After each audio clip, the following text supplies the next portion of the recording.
इस गुण को नाम दिया गया आवेश। तो किन्हीं दो वस्तुओं को आपस में रगड़ने पर जो गुण उत्पन्न होता है उसी को आवेश कहते हैं। आवेश संरक्षण के अनुसार जितने भी प्रकार के संरक्षण के नियम प्राप्त हुए, चाहे ऊर्जा संरक्षण हुआ, चाहे आवेश संरक्षण हुआ। ऊर्जा संरक्षण में ऊर्जा को ना तो उत्पन्न किया जा सकता था और ना ही नष्ट, बल्कि किया जा सकता था। ऐसे ही आवेश संरक्षण में आवेश को ना तो उत्पन्न किया जा सकता है ना ही नष्ट, केवल एक वस्तु से दूसरे वस्तु को स्थानांतरित किया जा सकता है। तो आवेशों का स्थानांतरण होता है।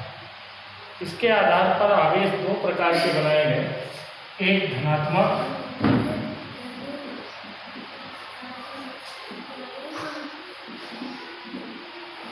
दूसरा ऋणात्मक।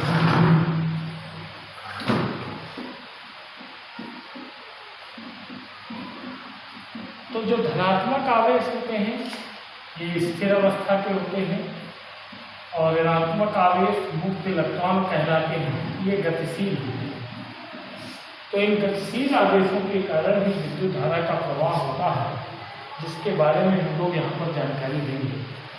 आखिर आवेश जब दो प्रकार के बताए गए तो इनमें कुछ ना कुछ गुण उत्पन्न हुए होंगे, जिनके आधार पर हम लोग आवेशों को पहचानेंगे।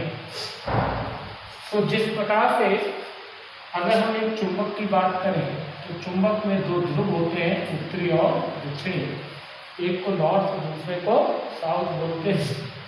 उत्तरी ध्रुव से वैद्युत बल रेखाएं निकलती हैं और दक्षिणी ध्रुव में पहुंचती हैं और चुंबक के अंदर ये दक्षिणी ध्रुव से उत्तरी ध्रुव की ओर चलती हैं।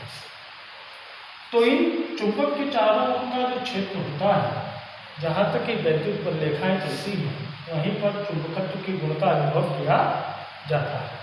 तो इस चुंबकत्व के गुण का अनुभव उन पर चलने वाली चुंबकीय बल रेखाओं की संख्या के आधार पर होता है। इसी प्रकार के जो वैद्युत आवेश होते हैं, दो तरह के आवेश होते हैं, धनात्मक और ऋणात्मक। उन आवेशों से भी वैद्युत बल रेखाएं निकलती हैं, एक प्लस दूसरा माइनस। ये माना गया है ये बल रेखाएं काल्पनिक होती हैं। प्लस आवेश से ये बल रेखाएं बाहर की ओर और माइनस आवेश में ये बल रेखाएं अंदर की ओर प्रवेश करती हुई प्रतीत होती हैं। तो माइनस आवेश में अंदर की ओर और प्लस आवेश में बाहर की ओर बल रेखाएं प्रतीत होती हैं, चलती हैं। तो ये काल्पनिक बल रेखाएं होती हैं जो प्लस आवेश से बाहर की ओर, माइनस आवेश में अंदर की ओर प्रवेश करती हुई प्रतीत होती हैं। इन्हीं के आधार पर वैद्युत आवेशों के दो प्रकार के गुण बनाए गए। तो वैद्युत आवेशों के गुण, वैद्युत आवेश के गुण दो प्रकार के गुण बताए गए। पहला जो गुण था वो एक गुण इस प्रकार का था कि एक जैसे आवेश, तो समान प्रकृति के जो आवेश होते हैं, समान प्रकृति के आवेश प्रतिकर्षण बल आरोपित करते हैं। कैसा आरोपित करते हैं? प्रतिकर्षण बल। और विपरीत प्रकृति के आवेश जो होते हैं,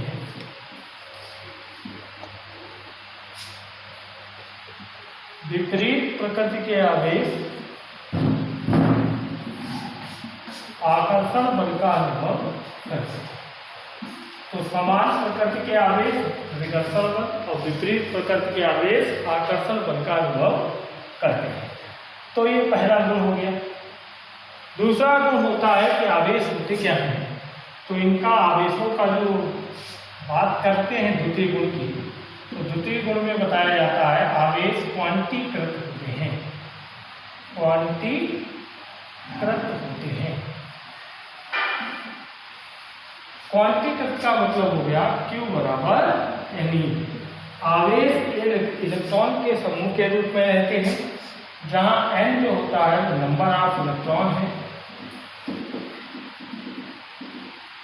और E for charge of electron.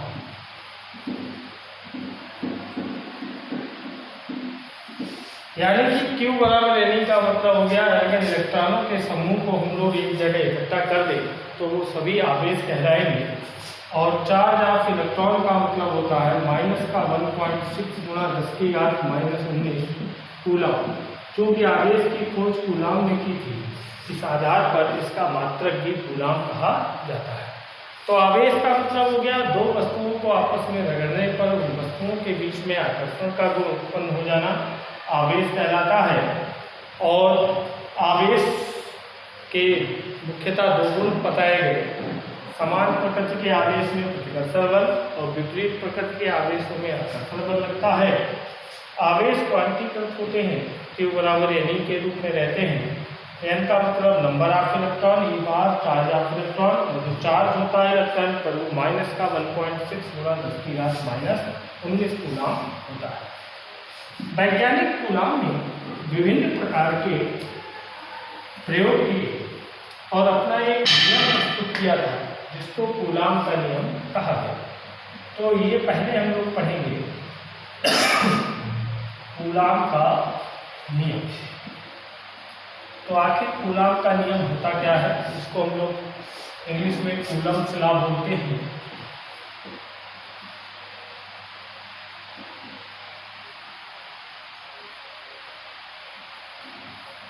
तो कूलाम ने अपने नियम के बारे में जब जानकारी प्रस्तुत की तो उन्होंने इसके आधार के रूप में सार्वत्रिक गुरुत्वाकर्षण नियतांक का आधार लिया और न्यूटन ने सार्वत्रिक गुरुत्वाकर्षण नियम दिया था। उस नियम में न्यूटन ने बताया था कि पृथ्वी प्रत्येक पिंड को अपनी ओर आकर्षित करती है। इन्होंने दो द्रव्यमान लिए जो एक दूसरे से r दूरी पर रखे गए और चूंकि पृथ्वी प्रत्येक पिंड को अपनी ओर आकर्षित करती है, इसलिए दोनों द्रव्यमानों के बीच में केवल आकर्षण बल का अनुभव किया गया और दो बातें बताई थी। पहली बात जो थी वो F अनुक्रमानुपाती m1 m2, यानी कि जो बल है आकर्षण बल वो दोनों द्रव्यमानों के गुणनफल के अनुक्रमानुपाती। दूसरी बात बताई थी F इज प्रोपोर्शनल टू 1/r², यानी कि बीच की दूरी के वर्ग के व्युत्क्रमानुपाती होता है। दोनों को जब मिलाया गया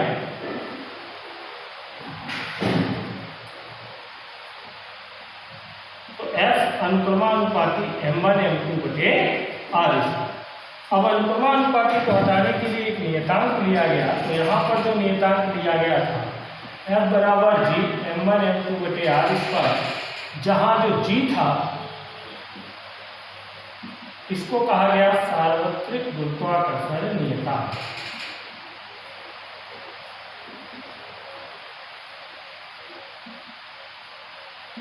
सार्वत्रिक गुरुत्वाकर्षण नियतांक की बात कही गई। सार्वत्रिक का अर्थ यह होता है प्रत्येक जगह गुरुत्वाकर्षण नियत रहता है, यानी कि कैपिटल G का मान प्रत्येक जगह नियत रहता है, इसलिए इसको सार्वत्रिक गुरुत्वाकर्षण नियतांक कहते हैं। अब इसको तो हम लोग अगले पाठों में पढ़ेंगे क्योंकि आपके फर्स्ट ईयर में आपने ये पढ़ रखा होगा, लेकिन इसी के आधार पर अगर कूलाम के नियम की हम लोग व्याख्या करें तो कूलाम ने क्या किया, दो बिंदु आवेश लिए, एक को Q1 और दूसरे को Q2 माना गया और एक दूसरे से स्मॉल r दूरी पर रखे। लेकिन दोनों आवेशों कूलाम के नियम में जो आवेश लिए गए इनकी अपनी एक निश्चित लिमिटेशन थी। लिमिटेशन क्या थी, ये आवेश कैसे होने चाहिए, स्थिर होने चाहिए। दूसरे कैसे होने चाहिए, बिंदु आवेश होने चाहिए। पहली चीज क्या बताई इन्होंने, स्थिर आवेश होने चाहिए, और दूसरे कैसे होने चाहिए, बिंदु के समान। तो बिंदु के समान स्थिर आवेश होने चाहिए। इसी के आधार पर चूंकि आवेशों को प्रकृति के अनुसार उनके बीच में आकर्षण और प्रतिकर्षण बल का आदान प्रदान होता है। एक जैसे आवेशों के बीच में प्रतिकर्षण लगता है और अलग अलग आवेशों के बीच में आकर्षण लगता है। अतः यहाँ पर उन्होंने बताया कि दोनों के भी आवेशों के दो स्थिर बिंदु आवेशों के बीच लगने वाला जो आकर्षण प्रतिकर्षण बल है वो दोनों आवेशों के गुणनफल के अनुक्रमानुपाती, और दूसरी बात बताई बीच की दूरी के वर्ग के व्युत्क्रमानुपाती होता है। अब ये व्युत्क्रमानुपाती जो दूरी का नियम बताया गया इसको नाम दिया गया है व्युत्क्रम वर्ग का नियम। कहीं कहीं आपको व्युत्क्रम वर्ग के नियम के बारे में पूछा जाएगा तो आप इसके रूप में व्युत्क्रम वर्ग के नियम की व्याख्या कर सकते हैं कि दूरी के वर्ग के कैसा होना चाहिए, व्युत्क्रमानुपाती। दोनों को मिलाया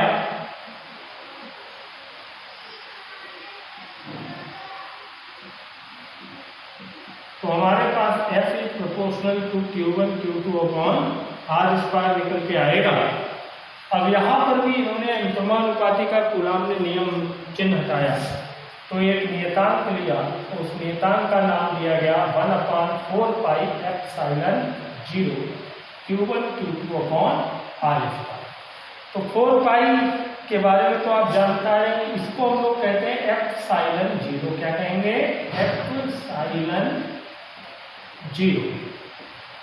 और इसका जो नाम था वो निर्वात की वैद्युतशीलता था, निर्वात की वैद्युतशीलता। विभिन्न प्रयोगों के आधार पर निर्वात की वैद्युतशीलता का जो मान निकाला 8.85 गुना 10⁻⁻12 कूलाम स्क्वायर प्रति न्यूटन मीटर स्क्वायर। ये निर्वात की वैद्युतशीलता का जो मान था वो कैलकुलेट करके लाए गए।